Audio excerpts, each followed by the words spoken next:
사랑하고 축복합니다. 8월 15일 목요일입니다. 오늘도 주님의 은혜와 사랑으로 승리하는 복된 하루가 되시기를 주님의 이름으로 축복합니다. 오늘 말씀은 선한 목자이신 예수님이라는 제목으로 함께 말씀을 나누고자 합니다. 오늘 말씀은 예레미야 50장 11절에서 20절까지 말씀입니다. 말씀 봉독합니다. 나의 소유를 노력하는 자여, 너희가 즐거워하고 기뻐하고 타작하는 송아지같이 말굽을 구르며 군마같이 우는도다. 그러므로 너희의 어머니가 큰 수치를 당하리라. 너희를 낳은 자가 치욕을 당하리라. 보라, 그가 나라를 가운데의 마지막과 광야와 마른 땅과 거친 계곡이 될 것이며, 여호와의 진노로 말미암아 주민이 없어 완전히 황무지가 될 것이라. 바벨론을 지나가는 자마다 그 모든 재난에 놀라며 탄식하리로다. 바벨론을 둘러 대열을 벌이고 활을 당기는 모든 자여, 화살을 아끼지 말고 쏘라. 그가 여호와께 범죄하였음이라. 그 주위에서 고함을 지르리로다. 그가 항복하였고 그 요새는 무너졌고 그 성벽은 허물어졌으니, 이는 여호와께서 그가 행한 대로 그에게 내리시는 보복이라. 그가 행한 대로 그에게 갚으시는도다. 파종하는 자와 추수 때에 낫을 잡은 자를 바벨론에서 끊어버리라. 사람들이 그 압박하는 칼을 두려워하여 각기 동족에게로 돌아가며 고향으로 도망하리라. 이스라엘은 흩어진 양이라 사자들이 그를 따르도다. 처음에는 아수르 왕이 먹었고 다음에는 바벨론의 느부갓네살 왕이 그의 뼈를 꺾도다. 그러므로 만군의 여호와 이스라엘의 하나님이 이와 같이 말하노라. 보라, 내가 아수르의 왕을 벌한 것 같이 바벨론의 왕과 그 땅을 벌하고 이스라엘을 다시 그의 목장으로 돌아가게 하리니, 그가 갈멜과 바산에서 양을 기를 것이며 그의 마음이 에브라임과 길라산에서 만족하리라. 여호와의 말씀이니라. 그날 그때에는 이스라엘의 죄악을 찾을지라도 없겠고 유다의 죄를 찾을지라도 찾아내지 못하리니, 이는 내가 남긴 자를 용서할 것임이라. 아멘. 오늘 말씀 제목은 선한 목자이신 예수님이라는 제목으로 함께 말씀을 나누고자 합니다. 오늘 본문은 계속해서 하나님께서 바벨론에 대한 심판과 멸망을 이야기하고 계시는 본문입니다. 오늘 이 본문의 내용은 항상 특별히 이 바벨론에 대한 심판은 이중적인 의미가 있다라는 것을 알아야 합니다. 바벨론에 대한 심판의 내용은 결국 이스라엘의 회복이라는 것과 상관이 있다는 겁니다. 그들을 심판하셔야 이스라엘의 회복이 가능하다라는 겁니다. 덮고 있는 것을 걷어내야 새로운 회복이 시작된다라는 것이지요. 이러한 내용을 오늘 본문에서도 정확하게 또 명확하게 이야기하고 있습니다.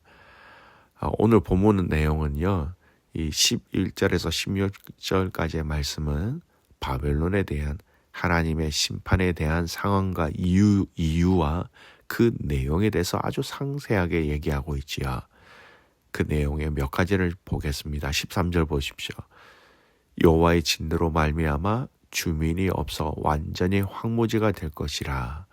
바벨론을 지나가는 자마다 그 모든 재난에 놀라며 탄식하리로다.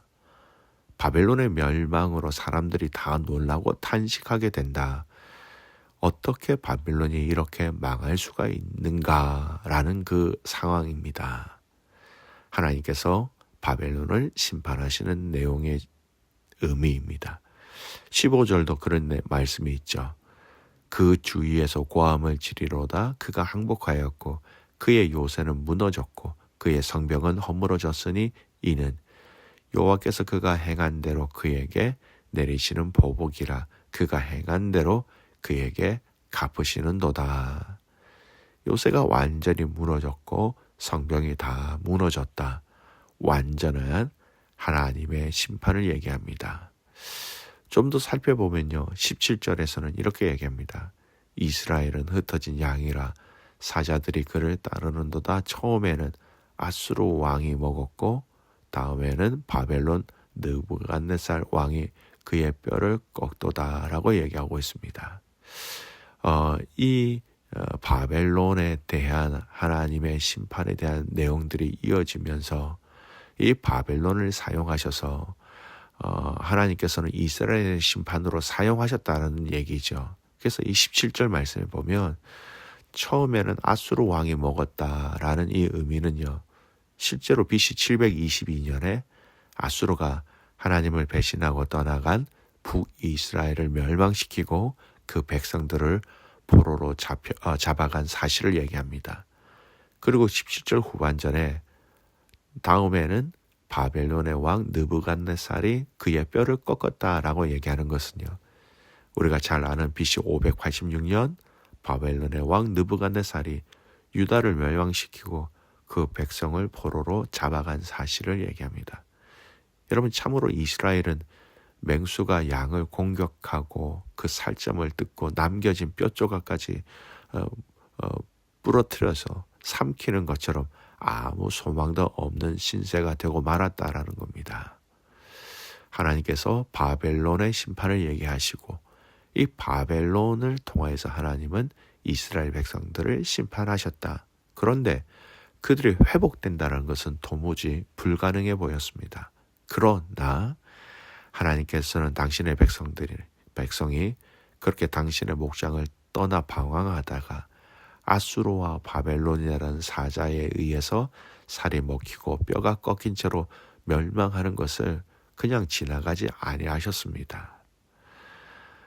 그 다음에 하나님께서 말씀하신 게 뭐냐? 이 백성들을 향한 하나님의 회복의 내용과 비유를 통하여서 말씀하시는 것이죠. 그 구절이 17절에서 20절 말씀입니다. 하나님의 양떼인 선민의 나라를 멸망시키고 선민들을 포로로 잡혀간 바벨론을 멸하고 그 선민을 그 목장 곧 그들의 본토로 돌아오게 하실 것이다라는 하나님의 약속이지요. 하나님의 심판을 이야기하시고 이후에 이어지는 구절들은 이스라엘의 회복을 이야기하시는 조금 전에 말씀드린 그 구절을 그대로 따르고 있는 것이 오늘 본문입니다. 하나님께서는 자기 양떼를 진심으로 사랑하시는 목자이며 당신의 양들 중에 단 하나도 잃기를 원치 아니하시는 분이죠.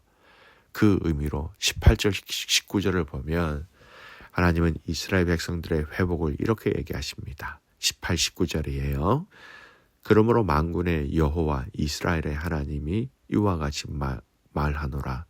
보라 내가 아수르의 왕을 벌한 것 같이 바벨론의 왕과 그 땅을 벌하고 이스라엘을 다시 그의 목장으로 돌아가게 하리니 그가 갈멜과 바산에서 양을 기를 것이며 그의 마음이 에브라임과 길르앗 산에서 만족하리라. 하나님께서는 이처럼 흩어진 당신의 양을 찾아 그들을 이스라엘로 돌아오게 하시고자 한 목자를 세우셨는데 여러분 그가 무엇입니까? 여러분 역사적으로 보면 우리가 그냥 목자하면 예수님이라고 생각하는데 역사 가운데 오늘 이 본문이 얘기하고 있는 한 목자는 실제적인 역사 속에서는 바로 바사 왕 고레스라는 겁니다. 그렇습니다. 여러분 잘 아시는 것처럼 고레스 왕은요 하나님께서 아수르와 바벨론이라는 사자들에게 살이 찢기고 뼈가 꺾인 하나님의 양떼를 다시 그 목장으로 돌아오게 하기 위해서 하나님이 사용하신 사람이었습니다. 그것을 목자라고 얘기하죠. 여러분 이 목자라는 고레스 왕을 목자라고 얘기하는 것은 이사야서에서도 이렇게 얘기합니다. 이사야 44장 5절 말씀을 보면 고레스 왕에 대해서 하나님께서 이렇게 얘기하십니다. 내 목자라 그가 나의 모든 기쁨을 성취하리라 하며 예루살렘에 대하여 이르기를 중건되리라 하며 성전에 대하여는 네 기초를 놓여지리라 하는 자니라 이렇게 얘기하십니다. 이 말씀 그대로 고레스는 하나님의 흩어진 양떼의 뼈를 꺾은 바벨론을 멸망시키고 이스라엘 백성들을 모아 그 목장, 즉 예루살렘으로 돌아가게 하였던 것이죠. 아시는 것처럼 고레스의 칙령을 통하여서 이스라엘은 바벨론에서 유다로 다시 돌아갈 수 있었던 것입니다. 여러분, 이 말씀을 역사 안에서는 고레스가 그렇게 목자라고 얘기하면 오늘날 이 말씀은 하나님의 양들은 누구이며 그리고 그 목자는 누구인가 영적인 의미로 또한 우리의 이 의미를 발견할 수 있어야 합니다. 하나님의 양들은요, 바로 만민 가운데서 하나님의 택하신 모든 자들이 바로 하나님의 양떼들이죠. 사실 모든 인간은 아수르나 바벨론으로 비유될 수 있는 사탄의 사자들, 무수한 공격을 받아 아무런 소망이 없는 상태에 빠졌던 존재였습니다. 사단이라는 사자에게 살이 찢기고 뼈가 꺾여 사단의 발 아래 억눌려 아무런 구원의 소망도 없는 비참한 인생에 불과하였던 것이죠. 그러나 하나님께서는 이처럼 사단의 억압 아래서 곧 멸망할 처지에 있는 당신은 흩어진 양떼를 사단의 뜻대로 멸망하도록 방치하여 두시지 아니하였습니다. 하나님께서는 바벨론의 억압 가운데 있는 이스라엘을 회복시키기 위하여 고레스를 목자로 세우신 것처럼 사단 발 아래에 있는 당신의 양떼를 구원하기 위해서 당신의 하늘 목장으로 인도하기 위하여 한 목자를 세우셨지요. 그가 누구입니까? 바로 우리 주 예수 그리스도라는 것입니다. 예수 그리스도는 흩어진 하나님의 양떼를 사단의 압제에서 해방시키고 모아서 푸른 초장, 쉴만한 물가가 있는 하나님의 목장으로 인도하는 참 목자가 되신다라는 것이지요. 그는 하나님의 흩어진 양떼를 구원하기 위하여 자기 목숨도 아끼지 아니하셨고 그의 영이신 성령을 통하여 양들의 생명을 소생시켜 주십니다. 실로 그리스도는 그 예수 그리스도는 하나님의 양떼로 생명을 얻게 하고 그 생명을 더 풍성하게 하기 위하여서 이 세상에 오신 분이십니다. 여러분, 그리스도를 믿고 그의 인도하심을 받는 사람은 다 생명을 얻게 되고 풍성이 얻고 영원한 안전이 보장되는 하나님의 목장에 이르게 된다라는 것을 잊지 마시기 바랍니다. 여러분, 그 예수 그리스도는 선하시고 의로우신 목자 되신 것뿐만 아니라 여러분 전능하신 분입니다. 그 예수 그리스도의 권능은 천지를 창조하신 전능하신 하나님의 권능이기에 누구도 참 목자이신 그리스도의 그 보호 아래 있는 우리의 생명을 빼앗아 갈 수 없고 우리를 해할 수 없다라는 것입니다. 성도 여러분, 그리스도를 확고하게 믿고 끝까지 그의 인도하심을 따르기를 바랍니다. 그리스도의 그 인도를 따르기만 한다면 우리는 결국 영원한 안식과 평강과 축복이 넘치는 그 천국의 그 구원의 그 목장에 우리는 들어가게 된다라는 것이지요. 요한복음 10장 14절 말씀은 이렇게 얘기합니다. 나는 선한 목자라. 나는 내 양을 알고 양도 나를 아는 것이. 사랑하는 믿음의 성도 여러분, 참 목자이신 그분이 바로 예수 그리스도가 되십니다. 그분이 우리를 알고 계십니다. 그분이 나를 알고 계십니다. 그리고 중요한 것은 우리 안에 계신 성령님을 통하여 우리도 그리스도를 아는 것이지요. 사랑하는 성도 여러분, 오늘 선한 목자이신 예수님이 그렇게 우리를 당신의 목장으로 인도하고 계심을 알고 믿고 신뢰함으로 승리하는 믿음의 가족들 되시기를 주님의 이름으로 축복합니다. 아멘. 기도하겠습니다. 참 좋으신 하나님, 하나님의 은혜와 사랑에 감사와 찬송과 영광을 올려드립니다. 우리의 참 목자이신 그리스도께서, 우리 예수님이 우리를 인도하시고 먹이시고 보호하여 주셔서 당신의 그 천국 목장 가운데 거하게 하여 주신 은혜와 사랑에 감사를 드립니다. 주님, 이 땅의 삶의 여정 가운데 함께 하시는 참 목자이신 주님을 통하여 이기게 하시고 승리하게 하여 주시옵소서. 나는 선한 목자다. 나는 내 양을 알고 양도 나를 아는 것이. 하나님 아버지, 오늘 그리스도의 참 목자이심을 온전히 신뢰하고 그분의 음성을 알고 그분을 따라 순종하며 나아가는 모든 믿음의 성도들의 삶 되게 하여 주시옵소서. 그렇게 행하실 주님을 신뢰하며 살아서 역사하시는 예수 그리스도의 이름으로 감사하며 기도드리옵나이다. 아멘.